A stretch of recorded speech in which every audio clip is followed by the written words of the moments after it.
Hello students, मैं हूं SS Chandrawat. स्वागत है सभी का विनायक एजुकेशन ग्रुप के इस ऐप के ऊपर।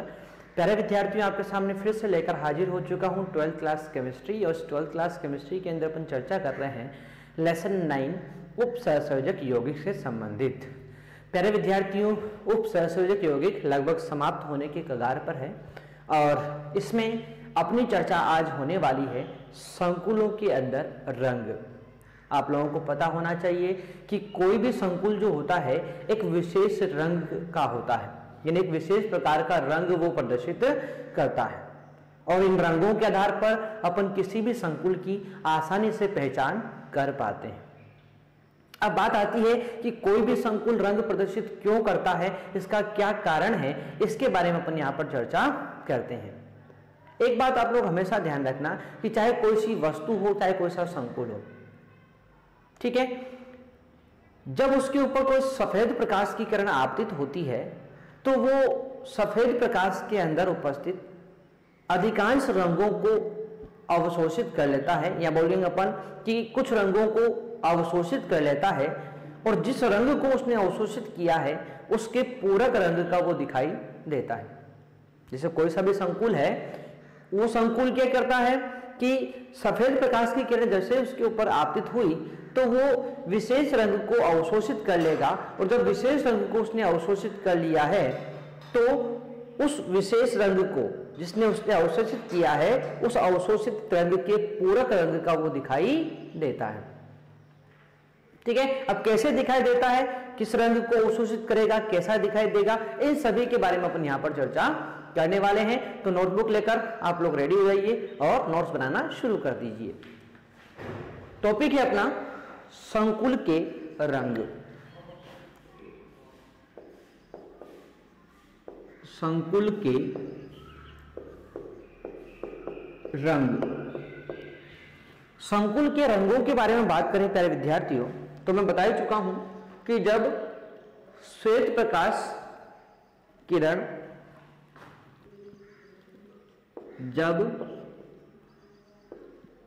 श्वेत प्रकाश किसी वस्तु या संकुल पर आपतित होता है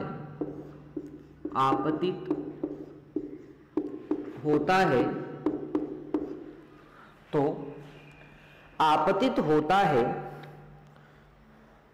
तो उसका कुछ भाग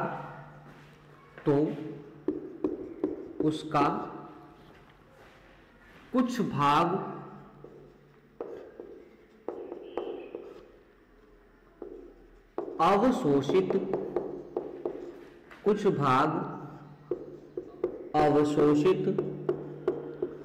हो जाता है, कुछ भाग अवशोषित हो जाता है और कुछ भाग परावर्तित हो जाता है, और कुछ भाग परावर्तित हो जाता है, परावर्तित हो जाता है।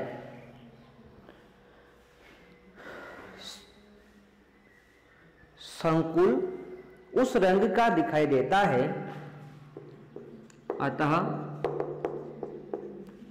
कोई संकुल उस रंग का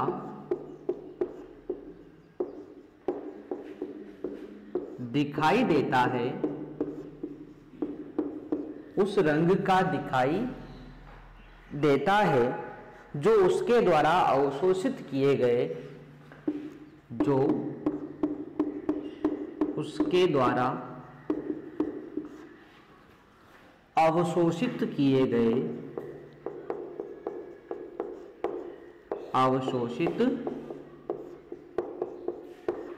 गए रंग का पूरक होता है, रंग का पूरक होता है। यदि कि कोई भी संकुल के ऊपर सफेद प्रकाश किरण आपतित हुई तो वो क्या करेगा, वो कुछ भाग को तो उस प्रकाश किरण के कुछ भाग को तो अवशोषित कर देगा, कुछ भाग को परावर्तित कर देगा।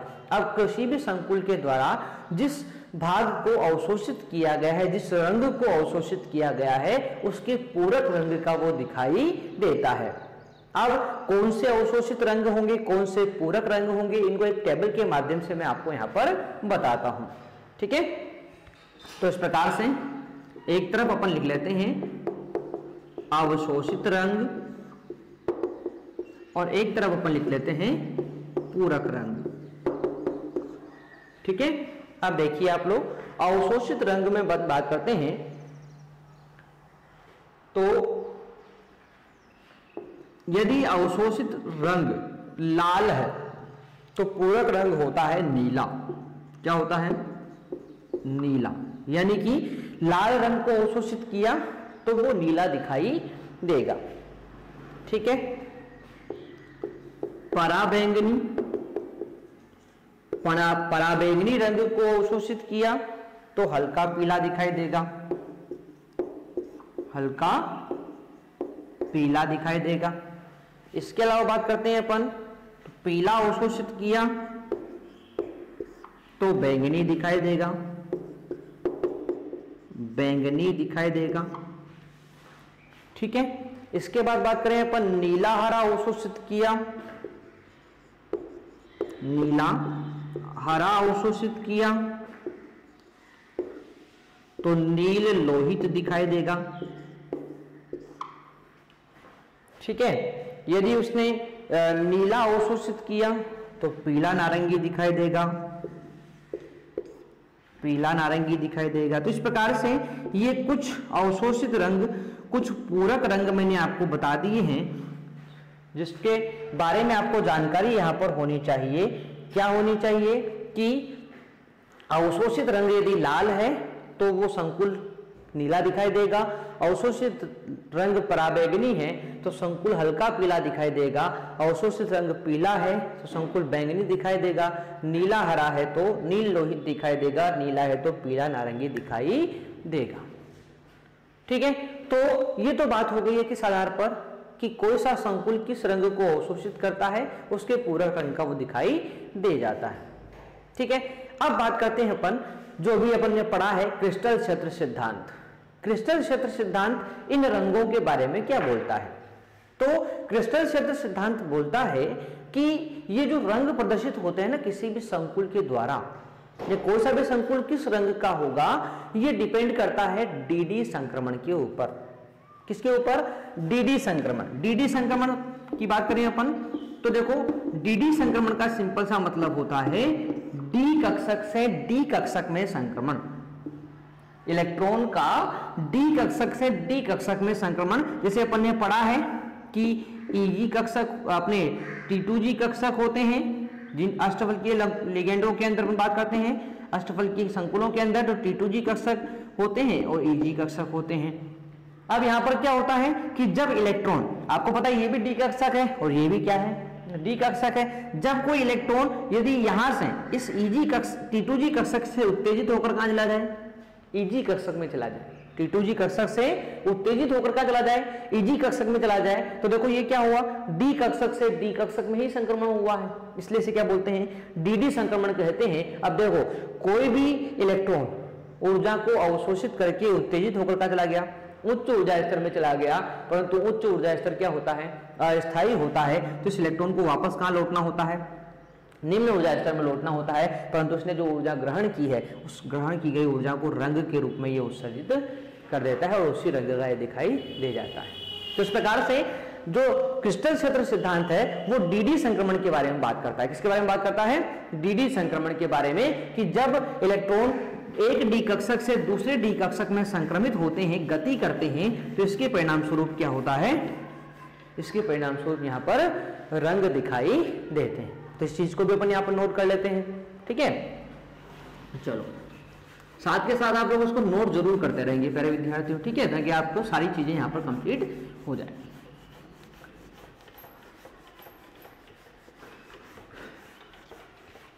तो इस प्रकार से डीडी संक्रमण के माध्यम से क्रिस्टल क्षेत्र सिद्धांत किसी भी संकुल के रंग की व्याख्या करता है।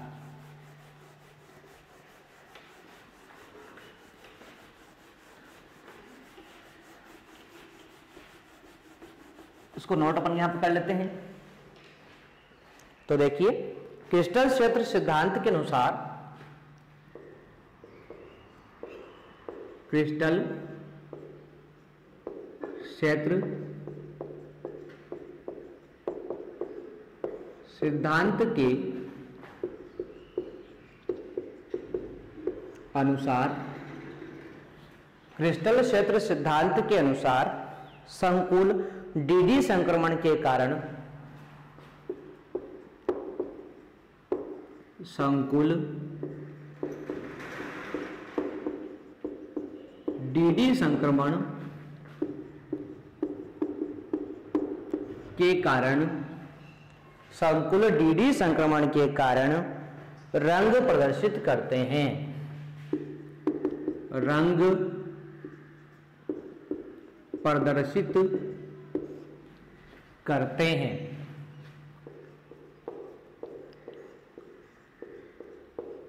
रंग प्रदर्शित करते हैं। इस संक्रमण में धातु की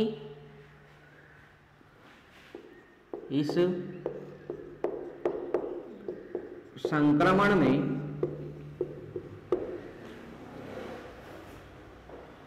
धातु की निम्न ऊर्जा स्तर से एक अयुग्मित इलेक्ट्रॉन उच्च ऊर्जा स्तर में चला जाता है। में धातु की निम्न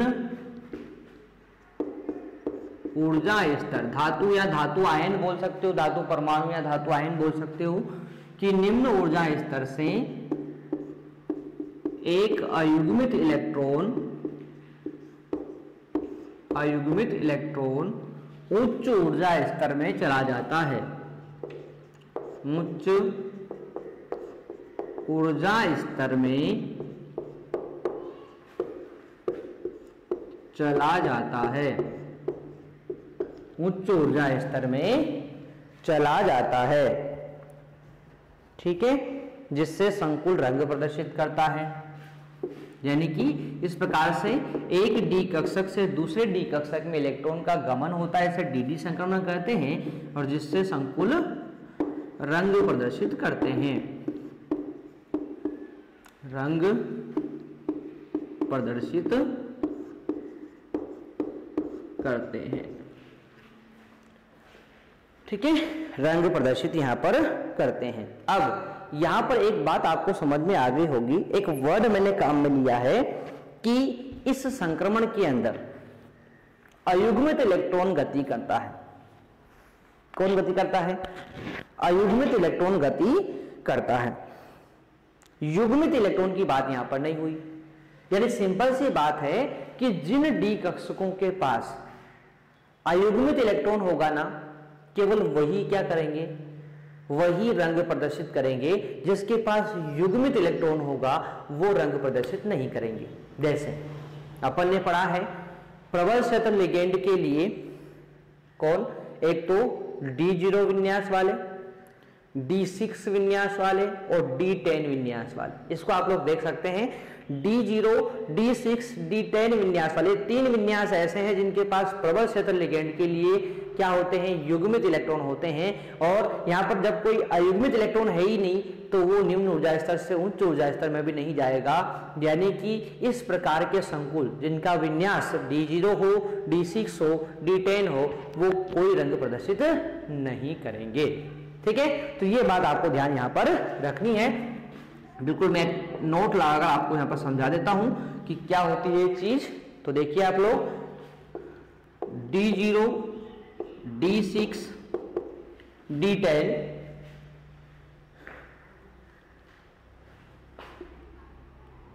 विन्यास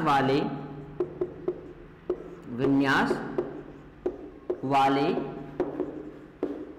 संकुल, ब्रैकेट में लिखेंगे कौन सा लिगेंड होना चाहिए, प्रबल क्षेत्र लिगेंड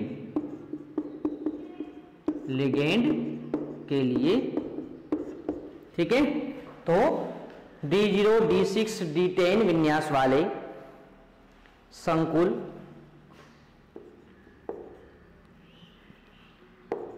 रंगहीन होते हैं, रंगहीन होते हैं क्योंकि इनमें अयुग्मित इलेक्ट्रॉन नहीं पाए जाते हैं, क्योंकि इनमें अयुग्मित इलेक्ट्रॉन नहीं पाए जाते हैं। ठीक है, तो ये बात आप लोग ध्यान रखेंगे। यहाँ पर ये था अपना क्रिस्टल क्षेत्र सिद्धांत के अनुसार संकुलों का रंग। आशा करता हूं आपको यहाँ तक की बात बिल्कुल समझ में आ गई होगी। ठीक है मेरे विद्यार्थियों, तो संकुलों के रंग की व्याख्या क्रिस्टल क्षेत्र सिद्धांत भी यहाँ पर करता है। ठीक है, चलो बढ़ते हैं अपना आगे की तरफ।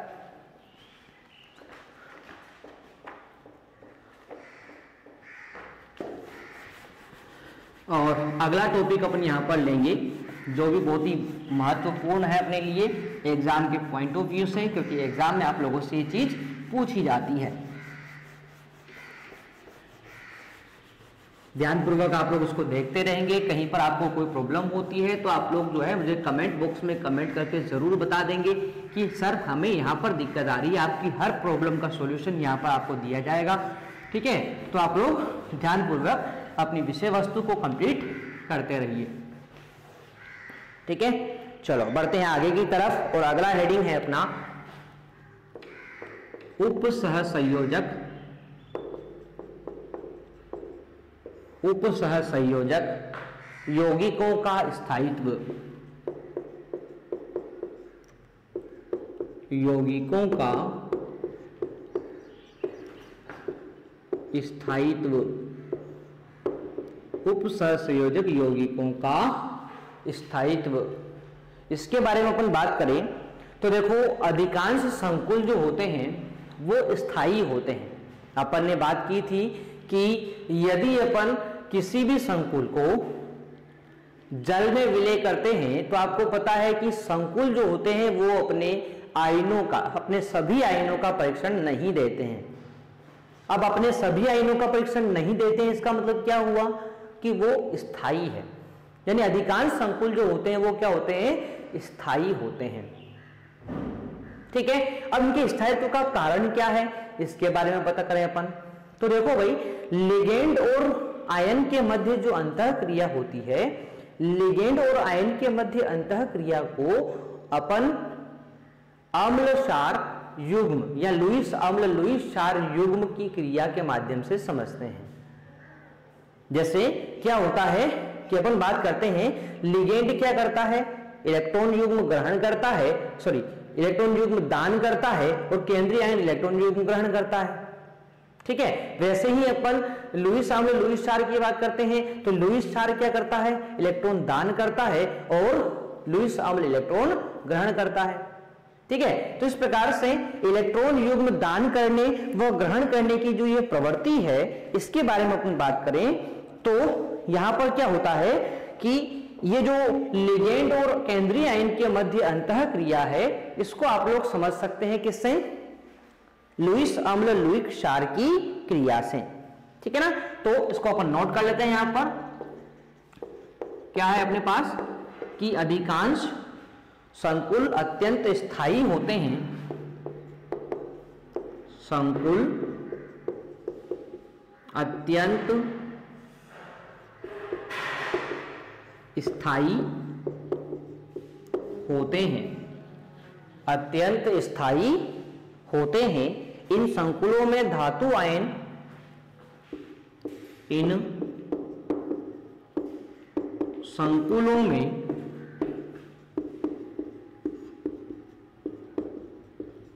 धातु आयन व लिगेंड के मध्य होने वाली लिगेंड के मध्य होने वाली अंतःक्रिया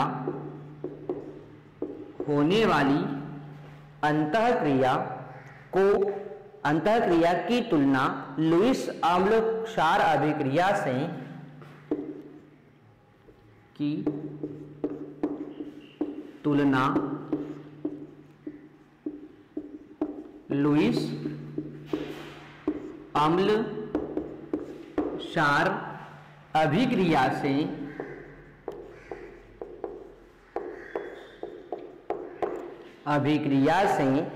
की जा सकती है,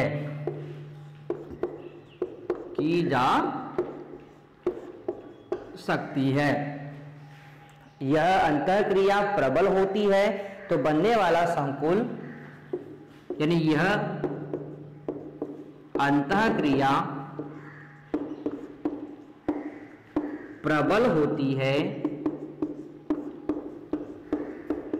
तो बनने वाला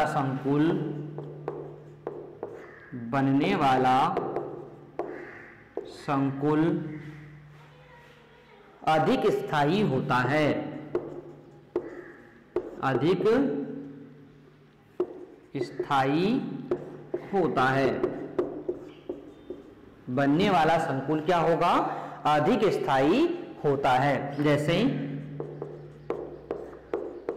माना कि m+a व l-x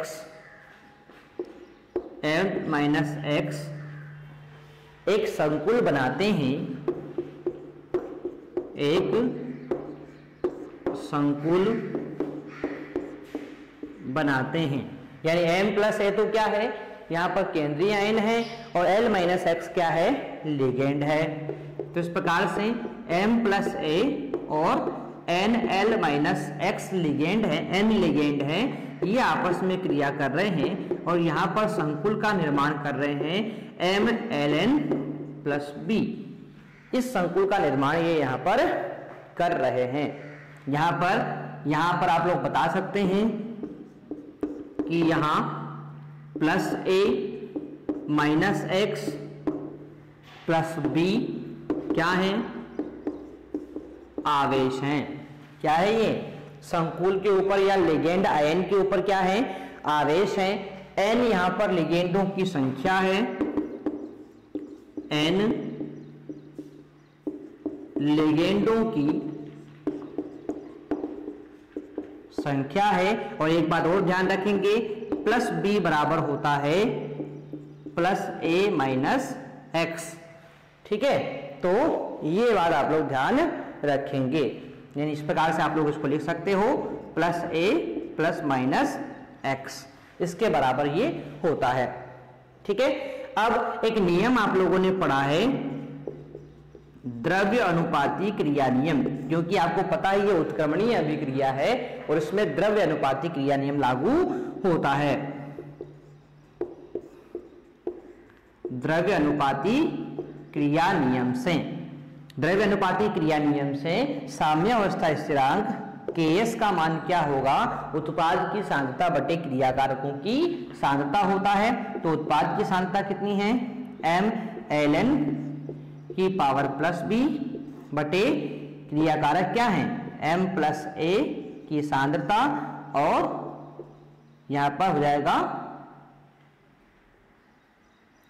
l-x(n). ठीक है, ये चीज अपन यहां पर लिख सकते हैं। अच्छा, ये थोड़ा सा अपन ने यहां पर मिस्टेक कर दी है, इसको अपन +b को कहां रखेंगे? अंदर ही रखेंगे, इस प्रकार से। अब यहां पर Ks क्या है? तो स्टेबिलिटी कोफिशिएंट हो जाएगा, ये स्थायित्व स्थिरांक हो जाएगा, स्थायित्व स्थिरांक होता है ये। और ध्यान रखना कि Ks जो होता है ये यहाँ पर स्थायित्व स्थिरांक है, और ये Ks जो होता है ये समानुपाती होता है किसके? स्थायित्व के। यानी किसी भी अभिक्रिया के लिए Ks का मान जितना ज्यादा होता है उसका स्थायित्व उतना ही ज्यादा होता है, उस संकुल का स्थायित्व उतना ही क्या होता है? ज्यादा होता है। तो अपन कहां से निकाल सकते हैं? उत्पाद की सांद्रता बटे क्रियाकारक की सांद्रता करके Ks का मान निकालेंगे। Ks का मान किसी भी अभिक्रिया के लिए जितना ज्यादा आएगा उसका स्थायित्व उतना ही अधिक होगा। तो इस प्रकार से उपसंयोजक यौगिकों के स्थायित्व के बारे में मैंने आपसे बात कर ली है। आशा करता हूँ आपको यहाँ तक की बात समझ में आ गई होगी। मिलते हैं नेक्स्ट सेशन में, तब तक के लिए टेक केयर, बाय।